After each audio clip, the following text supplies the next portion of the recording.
Bonjour et bienvenue sur couteaupyrénées.com.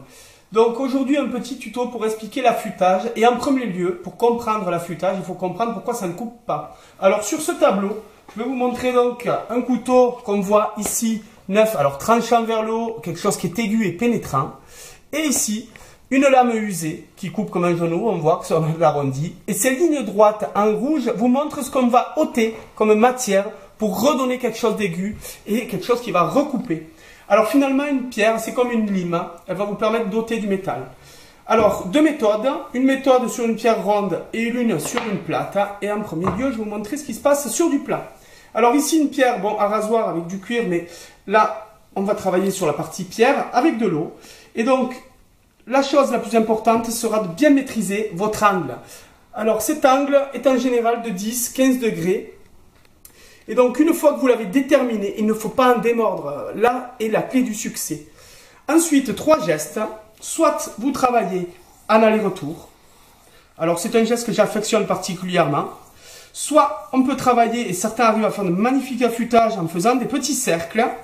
Ou, comme on apprend à l'école hôtelière, en travaillant tranchant devant, comme si on voulait en quelque sorte couper des tranches fines de jambon sec. Donc voilà la méthode pour travailler à plat. Si on veut une méthode plus tolérante, beaucoup plus simple, on peut utiliser ces pierres rondes qui, elles, vont vous permettre de travailler comme sur un fusil.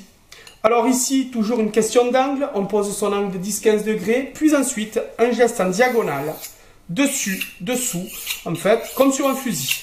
Alors, je travaille dessus-dessous. Mais si ce geste on ne le maîtrise pas, on peut très bien poser sa pierre sur un coin de table et travailler comme un violoncelliste.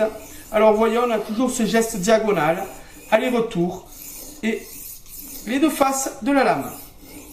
Alors c'est une pierre qu'on peut travailler aussi bien à sec que à l'eau, hein, ces pierres en ronde, ou des pierres droites avec un côté abrasif et une face polie, auquel cas si la face est polie sur nos pierres naturelles, on travaillera automatiquement à l'eau. La pierre à rasoir est pourvue, alors neuve, d'un cuir. Là on voit qu'elle a changé de couleur puisque j'ai posé de la pâte à polir sur le côté cuir, qui me permet donc d'aller chercher une finition optimale en tartinant sur ma pierre pour polir mon fil et donc chercher des affûtages vifs. Mauvaise démonstration. Voilà. Alors, on connaît aussi ces pierres losanges qui finalement ont la même utilité que ces pierres rondes. Et je travaillerai dessus-dessous. Mais la pierre, finalement, au bout de 3-4 années, aura pris le pli et deviendra ronde, elle également, comme celle-ci. Je vous remercie de m'avoir écouté pour ces quelques brèves explications d'affûtage. Rappelez-vous que l'angle est la clé du succès et bon affûtage. Merci de nous avoir écoutés sur couteaupyrénées.com.